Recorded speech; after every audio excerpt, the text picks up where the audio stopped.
Bueno, buenas noches. Me agarró la noche. ¿Cómo? Ah, pensé que. Bueno, muy buena la pastaflora. Gustito a poco, pero tú bueno. Bien, vamos a ir redimiendo el tiempo porque los días son malos, dice Pablo. Levante la mano. ¿Quién quiere recibir bendiciones todos los días?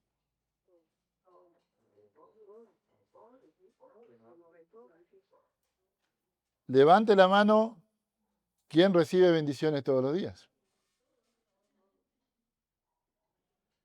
Ahora levante la mano. ¿Quién quiere recibir grandes bendiciones? ¿Perdón? Y yo me conformo con las que el Señor me envía cada día. Ah, no, no, así no va a crecer espiritualmente. Bien, vamos a leer en Génesis capítulo 37. El título del mensaje que le puse, podría ponerle varios, pero le puse las grandes bendiciones llevan grandes procesos. Otra vez, las grandes bendiciones llevan grandes procesos. Y todos conocemos esta historia, ¿no? La historia de José. Vamos a comenzar desde el versículo 1, dice, ¿tienen todos? Génesis 37.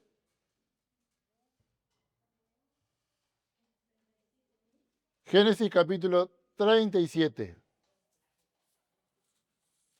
Dice, habitó Jacob en la tierra donde había morado su padre, en la tierra de Canaán. Esta es la historia de la familia de Jacob. José, siendo de edad de 17 años, apacentaba las ovejas con sus hermanos. Y el joven estaba con los hijos de Bila y con los hijos de Silpa, mujeres de su padre. E informaba José a su padre la mala fama de sus hermanos. Y amaba Israel a José más que a todos sus hijos, porque lo había tenido en su vejez. Y le hizo una túnica de diversos colores. Y viendo sus hermanos que su padre lo amaba más que a todos sus hermanos, le aborrecían y no podían hablarle pacíficamente. Y soñó José un sueño y le contó a sus hermanos. Y ellos llegaron a aborrecerle. Gracias, Julio. Y ellos, dice, y viendo sus hermanos que su padre le amaba más que a todos ellos, versículo 4, le aborrecían, no podían hablarle pacíficamente. Y soñó José un sueño y lo contó a sus hermanos, y ellos llegaron a aborrecerle más todavía. Y él les dijo, oíd ahora este sueño que he soñado. He aquí que atábamos manojos en medio del campo, y he aquí que mi manojo se levantaba y estaba derecho, y que vuestros manojos estaban alrededor y se inclinaban al mío. Le respondieron sus hermanos, ¿reinarás tú sobre nosotros o señorearás sobre nosotros? Y le aborrecieron aún más a causa de sus sueños y sus palabras. Soñó aún otro sueño y le contó a sus hermanos, diciendo, he aquí que he soñado otro sueño, y he aquí que el sol y la luna y 11 estrellas se inclinaban a mí. Y lo contó a su padre y a sus hermanos. Y su padre le respondió y le dijo, ¿qué es este sueño que soñaste? ¿Acaso vendremos yo y tu madre y tus hermanos a postrarnos en tierra ante ti? Ahora pasemos al versículo 28. Dice, y cuando pasaban los madianitas, los mercaderes sacaron ellos a José de la cisterna y le trajeron arriba y le vendieron a los ismaelitas por 20 piezas de plata. y llevaron a José a Egipto. Ahora volvamos al versículo 12. Después fueron sus hermanos a apacentar las ovejas de su padre en Siquem, y dijo Israel a José: tus hermanos apacientan las ovejas en Siquem, ven y te enviaré a ellos. Y él respondió: heme aquí. E Israel le dijo: ve ahora, mira cómo están tus hermanos y cómo están las ovejas, y tráeme la respuesta. Y lo envió del valle de Hebrón, y llegó a Siquem, y lo halló un hombre, etcétera, etcétera. Después se conoce la historia, ¿no? Versículo 26, entonces Judá dijo a sus hermanos: ¿qué provecho hay en que matemos a nuestro hermano y encubramos su muerte? Venid, vendámosle a los ismaelitas, y no sea nuestra mano sobre él, porque él es nuestro hermano y nuestra propia carne. Hipocresía, ¿no? Bien, una historia tremenda, ¿no? Y José es una de las figuras más tremendas del Señor Jesús, ¿no? José era el amado del Padre, muy amado por Jacob. Había una relación muy especial entre ellos. Al igual que Cristo, después de su resurrección, dijo a María: voy a mi Padre y a vuestro Padre, a mi Dios y a vuestro Dios. O sea, la relación de Cristo con el Padre es única, es eterna, no tiene ni principio ni fin. Sin embargo, nosotros somos hijos por adopción, que es totalmente diferente. La relación entre Cristo y el Padre no tiene principio ni fin. El Señor dijo en Juan 10:30: yo y el Padre uno somos. El que me ve, ve al que me envió.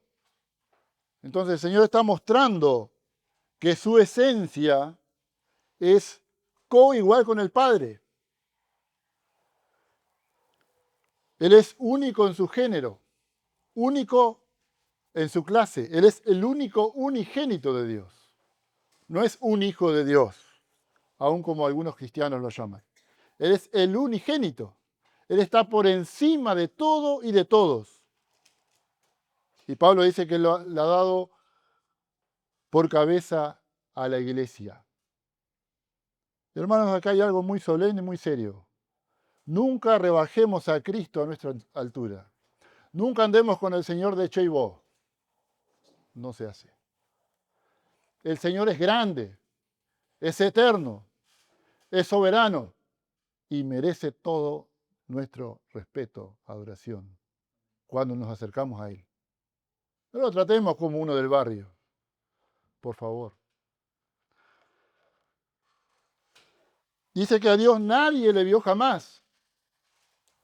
Dice en Juan 1:18, el unigénito Hijo que está en el seno del Padre, Él le ha dado a conocer. Los que vieron a Cristo en esta tierra vieron al Padre. El que me ve, ve al que me envió, dijo Cristo. Por eso lo querían matar muchos. Está blasfemando, se está haciendo igual a Dios. Pero Él estaba diciendo la verdad. Dice que anduvo haciendo bienes y sanando a todos los oprimidos del diablo. ¿Por qué? Porque Dios estaba con Él y Dios era Él. ¿Verdad? Entonces, leemos en Proverbios que Él era el Hijo que estaba en el seno del Padre, en ese lugar de privilegio. Esto nos habla de la relación tan profunda e íntima que hay entre el Padre y el Hijo. José fue enviado por el Padre para ver a sus hermanos. Y a partir de ahí comenzaría un proceso tremendo en la vida de este joven. 17 años, imagínense ustedes. Qué tremendo, ¿no? Un proceso bastante doloroso, pero que Dios permite para la postre hacerle bien. En Génesis 50:20 dice José, vosotros pensaste mal contra mí, pero ¿qué? Dios lo encaminó a bien. Hay algo que destacaba a José y era la maravillosa comunión que tenía con Dios. Era un hombre que se destacaba. Era un hombre que no se casaba con la mentira, a pesar de que era muy joven. Tremendo, ¿no? Dice, pero Dios lo encaminó para bien. Así también el Señor Jesús un día deja el lugar perfecto en el seno del Padre para venir a este mundo.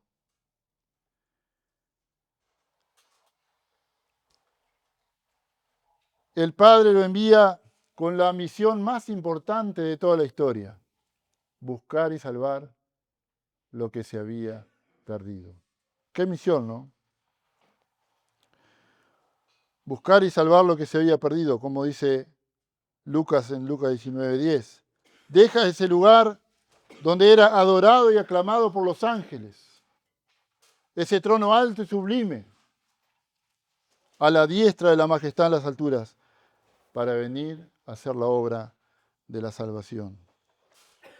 Y dice en Proverbios 8:30 que era su delicia de día en día, de día en día, de día en día. Era perfecta esa comunión, no se rompía nunca. Para venir a un mundo que le era contrario. Y dice la Biblia en Juan 1:11 y 12, dice que a los suyos vino y los suyos no le recibieron. Pero qué maravilloso es pensar en lo que sigue. A todos los que le recibieron, a los que hemos creído en su nombre, nos ha dado la potestad o el privilegio inefable de ser llamados hijos de Dios. Hoy la gente se pelea por títulos humanos. Pero dijo Cristo, ¿qué aprovechará el hombre si ganare todo el mundo y perdiere su alma? ¿No es cierto? ¿Cuál es el título más grande que un ser humano necesita? Que Dios le llame hijo. Qué privilegio, ¿no? Exactamente. En Génesis 45:8, José dice, no me enviaron ustedes a ese lugar, sino que Dios me ha puesto por padre de Faraón, por señor de toda su casa y por gobernador de toda la tierra de Egipto. En Juan 16:18 el Señor dice, salí del Padre y he venido al mundo. Otra vez dejo el mundo y voy al Padre. Como muchas veces decimos, un día el Eterno se humana. El poderoso se hace débil. El rico se hace pobre. Voluntariamente por nosotros. Tremendo, ¿no? Cuando el Señor estuvo en este mundo, parte de su deidad fue cubierta. Si no, nadie lo podría mirar. ¿No es cierto? Aunque en ciertas ocasiones Él mostró su deidad. Mostró su autoridad en el cielo y también en la tierra. Aunque parte de esa deidad por momentos fue velada. ¿Se acuerdan cuando dijo al mar, calla y mudece? ¿Se acuerdan? Cuando los discípulos estaban asustados. Cuando sanó a los leprosos. Cuando levantó a aquel paralítico.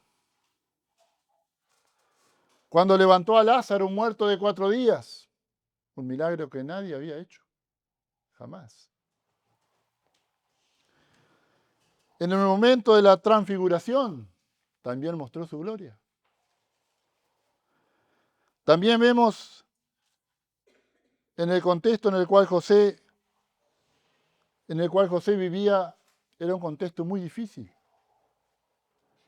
Y el Señor vino a esta tierra, pero la mayoría estaba contra él. Y es difícil vivir en este contexto, ¿no? La relación que tenía José, tan íntima con su padre, le trajo problemas. También Jacob fue parte un poco de lo que pasaba, de la situación, ¿no? Cuando hizo aquella túnica de colores para diferenciar a este hijo, ¿no? Haciendo diferencia entre hermanos. La túnica sacaba a luz el amor especial que tenía este padre por su hijo. Pero también despertó los celos, la envidia, el rencor, el odio, ¿no?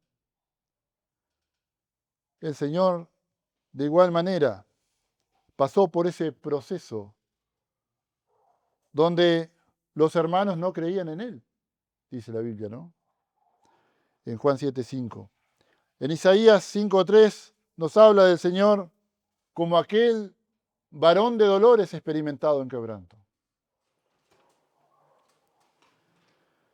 José fue vendido por 20 piezas de plata. El Señor fue vendido por 30 piezas de plata. José fue echado en una cisterna, que era un pozo de agua, que en ese momento estaba seco. Cuánto dolor, ¿no? Dice que en aquel tiempo era como un calabozo, ¿no? Que tiraban ahí a la gente y pasaban días, meses ahí, ¿no? Muchas veces sin agua, sin comida. Algunos dicen que se usaba como calabozo. José fue llevado por sus hermanos para hacerle daño. El Señor también fue llevado para hacerle daño. Vamos a Mateo 27. Mateo capítulo 27.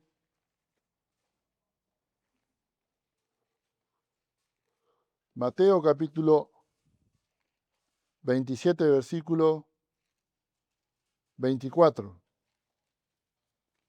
Mateo 27, 24 dice, viendo Pilato que nada adelantaba, sino que se hacía más alboroto, tomó agua y se lavó las manos delante del pueblo, diciendo, inocente soy yo de la sangre de este justo. Allá vosotros. Y respondiendo todo el pueblo, dijo, su sangre sea sobre nosotros y sobre nuestros hijos. Entonces le soltó a Barrabás y habiendo azotado a Jesús, le entregó para ser crucificado. Entonces los soldados del gobernador llevaron a Jesús al pretorio y se reunieron alrededor de él a toda la compañía. Reunieron alrededor de él a toda la compañía y desnudándole, le echaron encima un manto de escarlata y pusieron sobre su cabeza una corona tejida de espinas y una caña en su mano derecha e hincando la rodilla delante de él, le escarnecían diciendo, salve rey de los judíos, y escupiéndole tomaban la caña y le golpeaban la cabeza. Después de haberle escarnecido, le quitaron el manto, le pusieron sus vestidos y lo llevaron para crucificarle. Tremendo este pasaje, ¿no? De este varón de dolores experimentado en quebranto. José fue vendido, fue llevado para ser torturado y maltratado por sus hermanos. El Señor fue tomado aparte para ser objeto de burla, de desprecio y más aún para ser tratado como el peor de los reos de ese tiempo.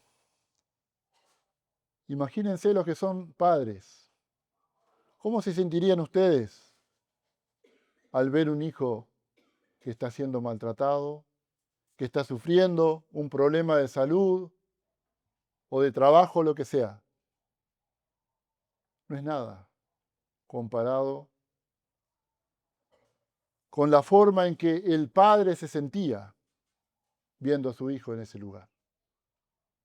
¿Entendemos esto? Ver a su hijo sufriendo, ver a aquel que Dios dio testimonio de él, diciendo, este es mi hijo amado en el cual tengo pleno contentamiento. Viendo a aquel que pudo decir con toda propiedad y con toda veracidad, yo lo que al Padre agrada, eso hago siempre. Pero él lo ve en ese lugar. Tremendo cuando uno lee este pasaje y parece fácil, pero les confieso que yo me ponía en ese lugar y me costó mucho escribir.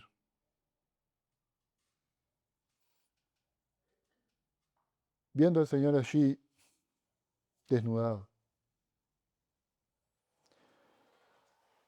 El manto de escarlata era una prenda de color rojo, intenso, históricamente asociada con la realeza y el poder. Previamente el Señor había sido azotado brutalmente, de tal manera que dice el salmista en el Salmo 22, 17, contar todos, puedo todos mis huesos. Y uno lee estos pasajes y a veces lo toma medio a la ligerita la mano. Bueno, Cristo murió por mí en la cruz, sufrió los dolores espirituales, etcétera, etcétera. Pero los dolores morales y físicos que el Señor sufrió allí, ningún ser humano lo sufrió, ni lo sufre, ni lo va a sufrir. Es la peor tortura que hay. Contar puedo todos mis huesos, decía el Señor.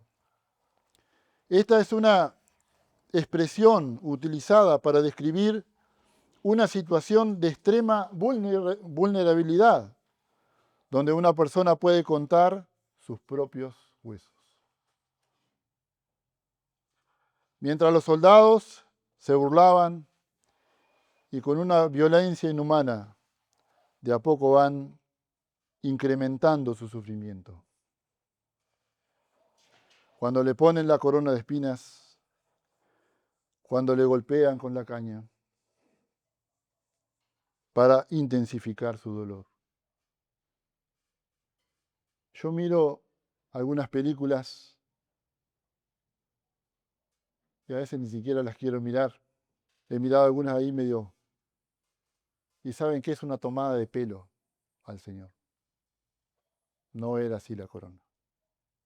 No era una coronita ahí como. Eran una corona grande, con puntas muy finas. Y dice que le pegaban con una caña en la cabeza. La cabeza es la parte más sensible que tenemos, ¿no? Y el rostro del Señor estaba totalmente ensangrentado.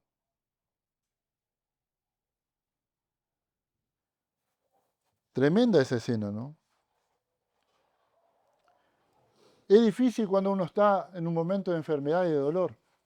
Pero imagínate que estás en el hospital, en un lugar, ponele cómodo, y que venga una persona o varias y se empiecen a reír de vos y de lo que estás pasando. ¿Cómo te sentirías? ¿Cómo me sentiría yo? Le golpearon con la caña. Pero esto era parte del proceso de nuestra salvación. Ese proceso duró más de 30 años. Ese proceso o las marcas de ese proceso, el Señor los lleva por la eternidad. Para recordarnos que somos salvos por la gracia de Dios. Por la gracia de Dios.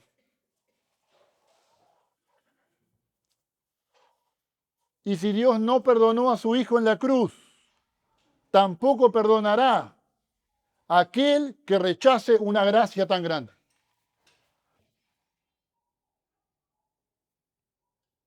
A veces nos da tristeza a nuestros familiares, vecinos, compañeros de trabajo, que hasta se burlan del Señor. No saben lo que le espera.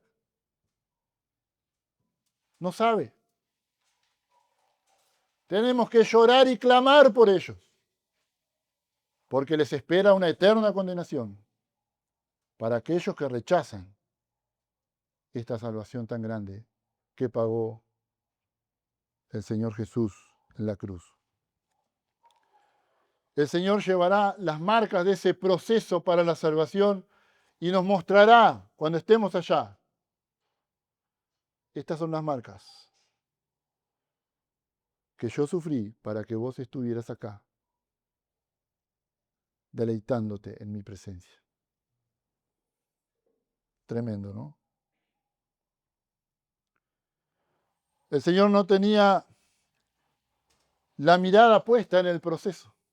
Imagínense que el Señor hubiera dicho, Padre, hasta acá llegué, no puedo más. No puedo más. Yo no sé cuál es el proceso que vos estás atravesando.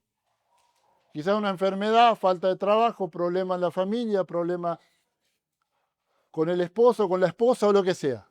No sé cuál es el problema. O el proceso que estás atravesando.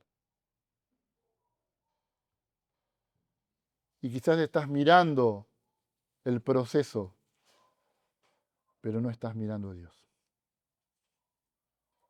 El Señor pasó por ese duro proceso porque estaba pensando en ti y en mí.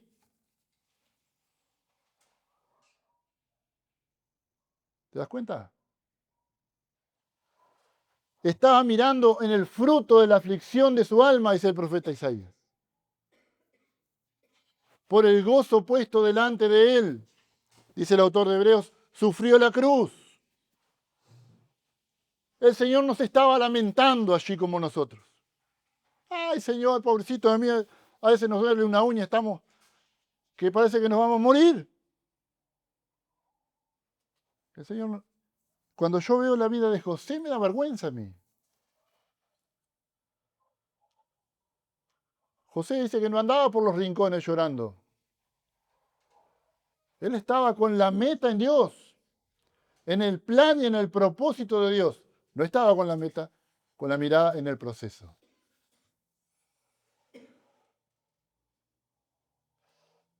Y cuando leemos en Génesis 39 que viene la esposa de Potifar para incitarlo a pecar, vemos allí que José dijo, ¿cómo yo haría esto para pecar contra Dios?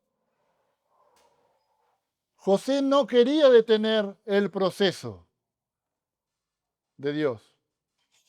A veces, hermanos, vivimos procesos largos y las personas que quieren acercarse a Cristo viven procesos largos porque somos rebeldes, porque somos rebeldes, porque somos tercos, somos duros de corazón. Y el Señor tiene que llevarnos a lo más bajo a veces.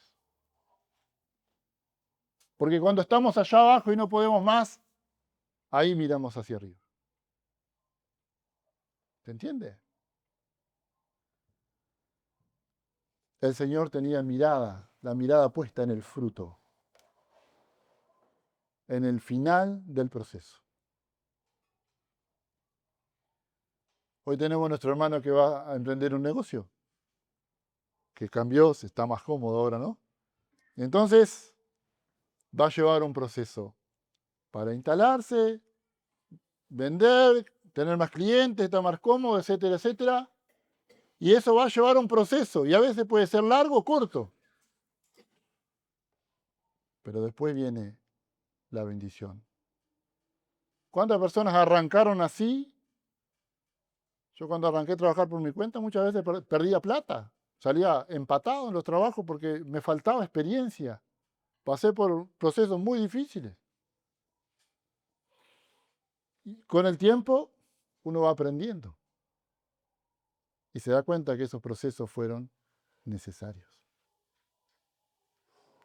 Tú quieres grandes bendiciones en tu vida, van a venir los procesos difíciles. Van a venir.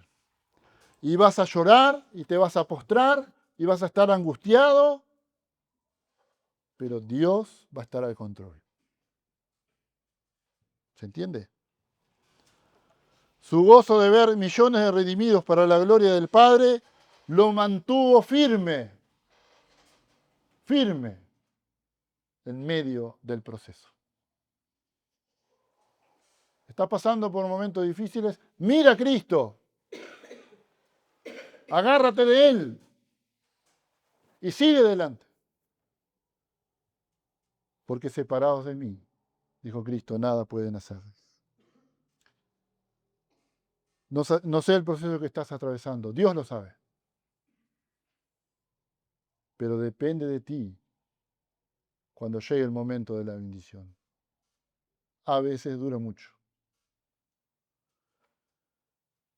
Pero es necesario. En todo proceso, José aprendió a deleitarse en el Señor. Estaba en la casa del Padre, se deleitaba con el Señor. Estuvo en la cárcel, se seguía deleitando en el Señor. Estaba en el mansión de Potifar, se seguía deleitando en el Señor. ¿Y qué era lo que le caracterizaba a José? No le importaban las situaciones exteriores. Si estoy en la cárcel, o allá arriba o allá abajo. La vida, hermanos, todos sabemos que es muy relativa, más hoy en día. Te puede pasar un accidente, puede venir una enfermedad, pueden pasar cosas. El problema es cómo lo tomo, cómo lo asumo, cómo lo resuelvo. Cerca del Señor, no pasa nada. Y si me muero, me voy con Cristo, lo cual es muchísimo mejor. ¿Es cierto? No pasa nada. Me quedé sin trabajo, no pasa nada. No hay problema. Hoy tengo arroz blanco, no pasa nada. Porque tengo al Señor. Si con un huevito, mejor. Pero es necesario, hermano. Ya vamos terminando. En todo proceso, Dios siempre provee lo necesario. No te olvides. No le reclames al Señor. Él te va a dar no lo que le pidas, sino lo que necesitas. Muchas veces nosotros pedimos y pedimos y pedimos, pero nos metemos en grandes problemas. A veces Dios permite. Tanto que exigimos que Dios permite. ¿Querés esto? Te lo voy a dar.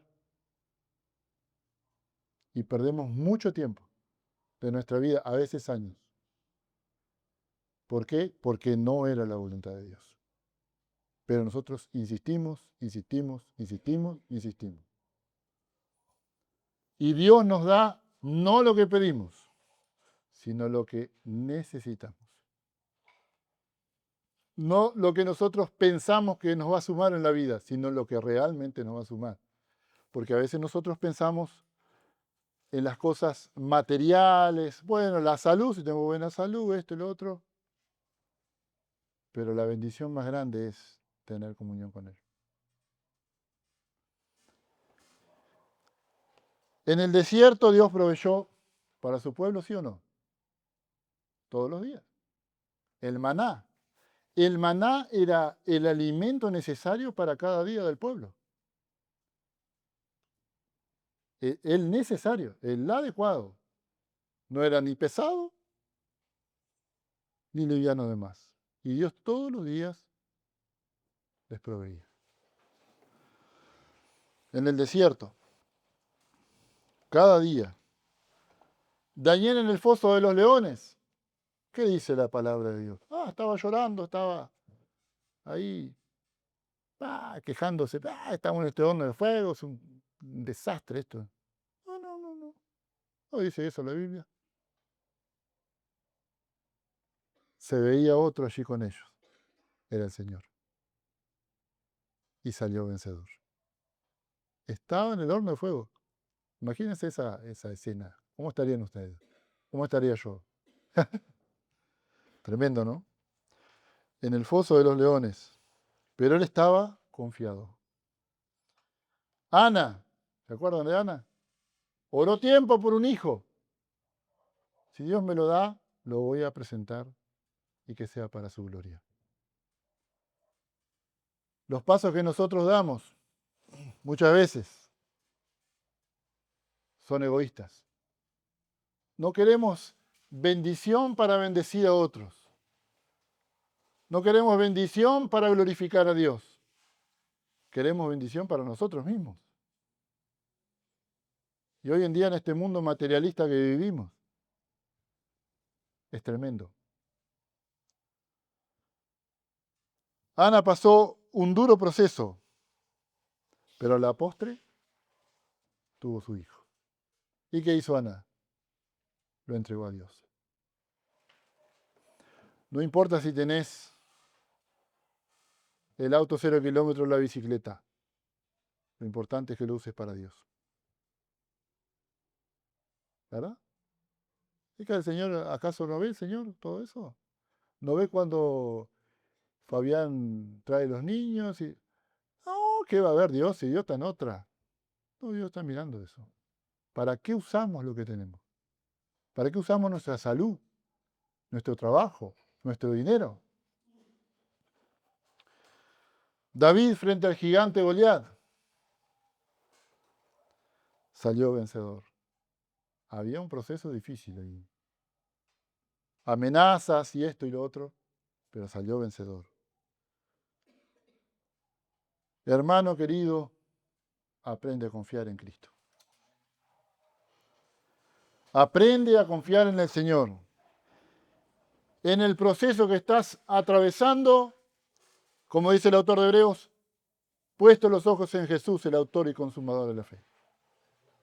Cuando tú sacas los ojos de Cristo y lo pones en la situación que estás atravesando, te vas a hundir. ¿Se acuerdan, Pedro? El Señor le dijo, ven. Solamente tenía que obedecer la palabra de Dios. Pero quitó su vista del Señor. Miró su entorno. Yo no soy mejor que Pedro.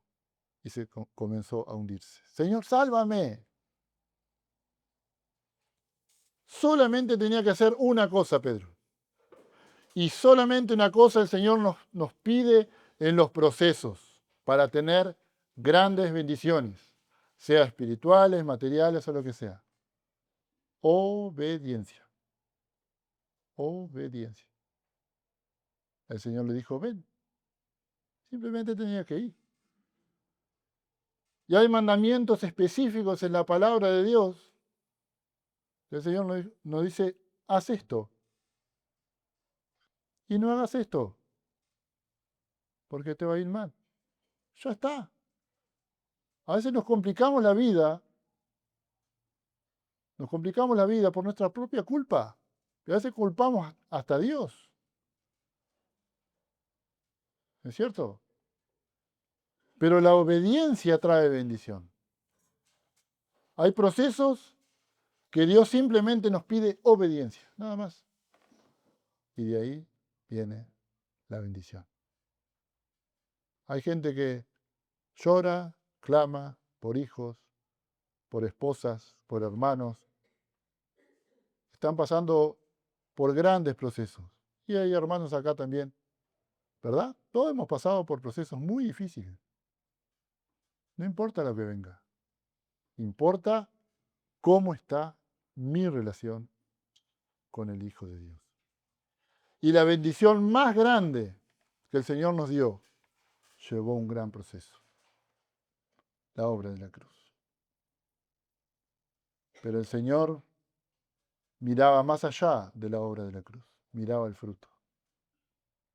No mires el proceso. Mira a Cristo. Y mira la bendición que Él tiene para ti. Quizás no será material. Quizás es espiritual. Yo no lo sé. Es entre tú y Cristo. Enfócate en Él. Síguele a Él. Sírvele a Él. Y de ahí parte todo.